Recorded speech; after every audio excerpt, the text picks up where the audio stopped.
No ar, no ar, no ar, mais um é Bom Saber, ouça bem.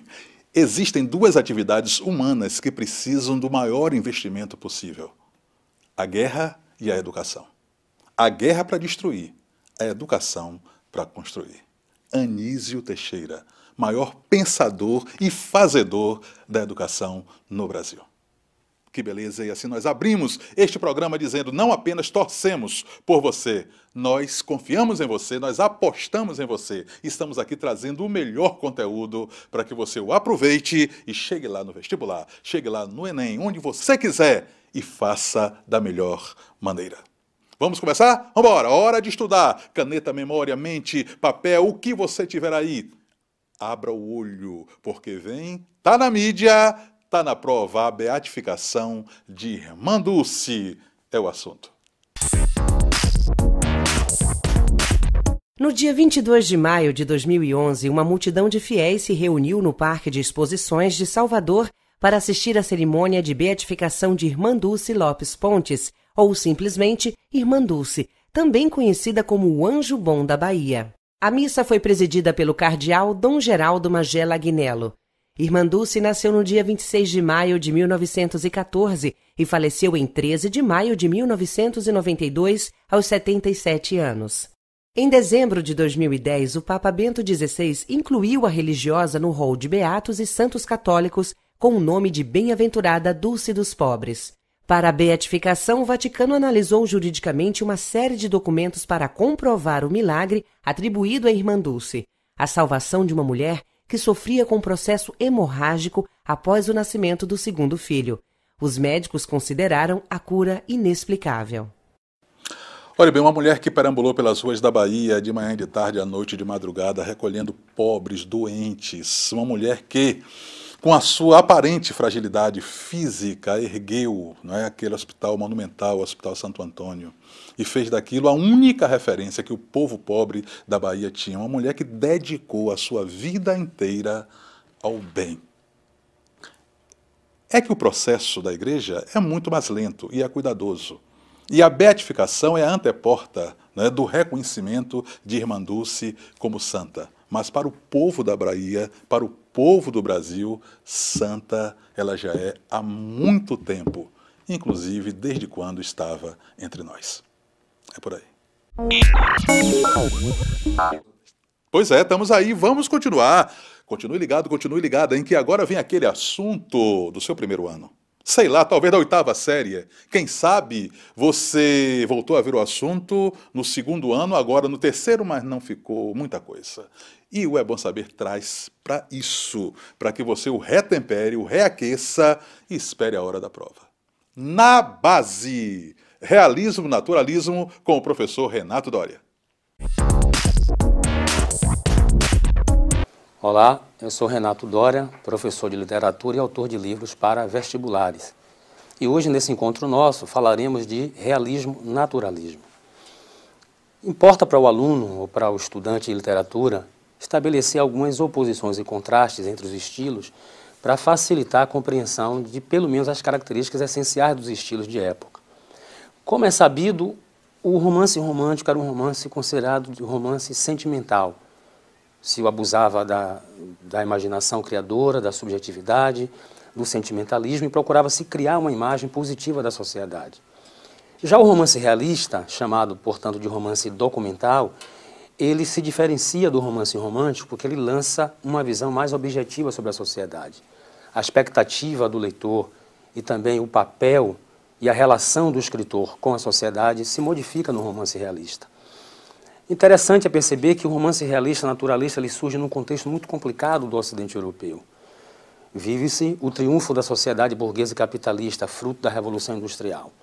Portanto, ao lado do bônus, dos aspectos positivos do mundo moderno, surgem diversos problemas da vida em sociedade.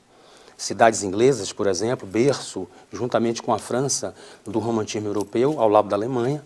Nas cidades inglesas percebe-se um grande crescimento populacional e a carência de infraestrutura, que ocasionou problemas de habitação, crescimento da mendicância, exploração da mão de obra infantil e os problemas típicos do mundo moderno.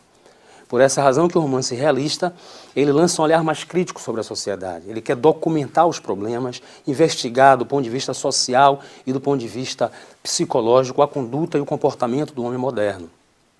Portanto, fazer análise, criticar e atacar principalmente algumas instituições. São críticas dirigidas à igreja, dirigidas ao casamento, dirigidas à sociedade de maneira geral. Nós, em sala de aula, e para você, aluno, também é importante estabelecer uma certa diferença entre o romance romântico, o romance realista e o romance naturalista. E por que essa diferença do romance naturalista? Nós costumamos dizer que todo escritor naturalista ele é realista, mas nem todo escritor realista ele é naturalista. O naturalismo, diferentemente do romance documental, ele se auto-intitula de romance experimental. O escritor naturalista ele quer comportar-se na sociedade como se fosse um cientista. Ele se apoia nos subsídios da ciência, no crescimento e desenvolvimento do conhecimento científico, para tentar explicar e entender o comportamento humano. Portanto, a ênfase não é dada mais no aspecto social, como fazia o romance realista. Entram outros ingredientes. A análise do comportamento humano, portanto, passa a ter influência de elementos biológicos. O romance experimental ele é caracterizado como um romance de tese. E por que de tese? Porque ele procura mostrar o comportamento humano, ele é fruto do momento, ele é fruto do meio e fruto das heranças que o cidadão e as personagens trazem. Na França, nós temos o lançamento de Madame Bovary. Já em Portugal, essa de Queiroz lança O Crime do Padre Amaro e O Primo Basílio. São obras que dão uma inauguração ao realismo no Ocidente Europeu. Já no Brasil, Machado de Assis, com Memórias Póstumas de Brás Cubas em 1881. Machado de Assis, principal representante da tendência realista no romance brasileiro, através de Memórias Póstumas de Brás Cubas, choca não somente a opinião do leitor, mas também a estrutura tradicional do romance. Afinal de contas, em Memórias Póstumas de Brás Cubas, é um defunto que se torna autor.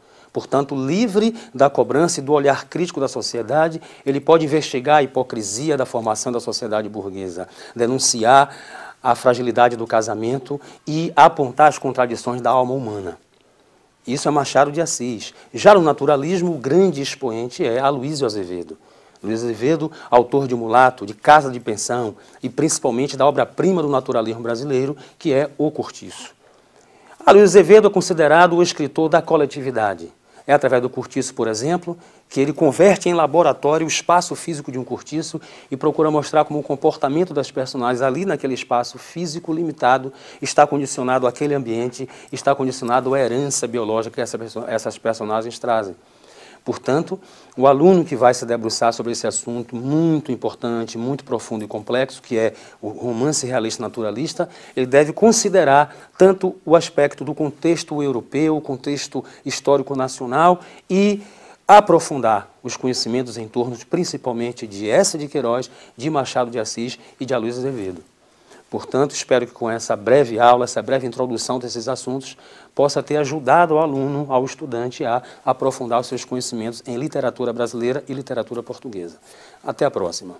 Claro que você depois vai desdobrar os dois assuntos, vai mergulhar mais profundamente. Tem aí todo o mundo de Machado de Assis e o realismo, todo o mundo dos grandes autores do naturalismo e a gente aqui indicando o caminho, sempre. O caminho, por exemplo, que é a educação. É ou não é?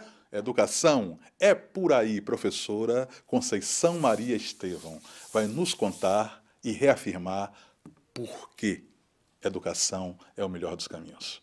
Olho na tela.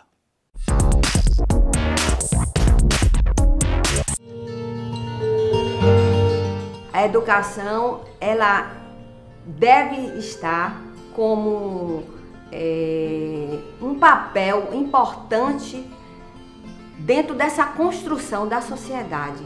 Eu percebi justamente no momento em que passei a ser mãe. Então eu voltei, fiz um retrocesso de minha história de vida e percebi que todos os limites que meus pais estabeleciam na minha fase de criança, na minha fase de adolescência, eram limites que deveriam ser considerados sempre. Então, foi a partir daí que eu percebi a importância da educação na vida, na minha vida e eu acho que na vida de qualquer ser humano. Eu Falei de meus pais, que realmente são referências de vida, de dignidade, de integridade para mim. Mas eu gostaria de citar alguém que teve um relevante papel na minha construção enquanto pessoa e até enquanto profissional, porque eu vejo que o profissional é o reflexo do pessoal. Eu gostaria de citar alguém que já não está mais presente fisicamente, que é o professor Adroaldo Ribeiro Costa, que é uma personalidade marcante dentro da sociedade baiana. Eu digo que é porque ele marcou a história. Então, eu tive a graça de ter passado grande parte da minha vida na convivência com ele. Porque eu entrei na Hora da Criança, esta instituição que foi fundada por ele e cofundada por maestro Agenor Gomes. E eu tive essa experiência de, aos 5 anos, ser ingressada nesta instituição que me dava, como meu pai dizia, complementava a minha educação. Eu vejo a rede social como, eu diria assim, uma variável muito importante nesse processo evolutivo do ser humano, né? Esse processo de construção do saber. Mas é preciso também estabelecer limites, até com nós mesmos. Devemos ter ética de saber utilizar a internet e passar isso para filhos, para alunos, para as pessoas que convivem conosco. Saber, conhecer, buscar habilidade, querer fazer. Atitude, saber ser com respeito, com integridade, com ética. Educação é por aí. Foi embora? Foi. Primeiro bloco, hein? Somente o primeiro bloco. E se você quiser continuar retemperando tudo isso, toda essa informação, já sabe, www.educação.ba.gov.br. Essa é a fonte de informação, é o livro aberto permanentemente à sua espera. Brasil, querido Brasil, eu só vou ali, mas volto já.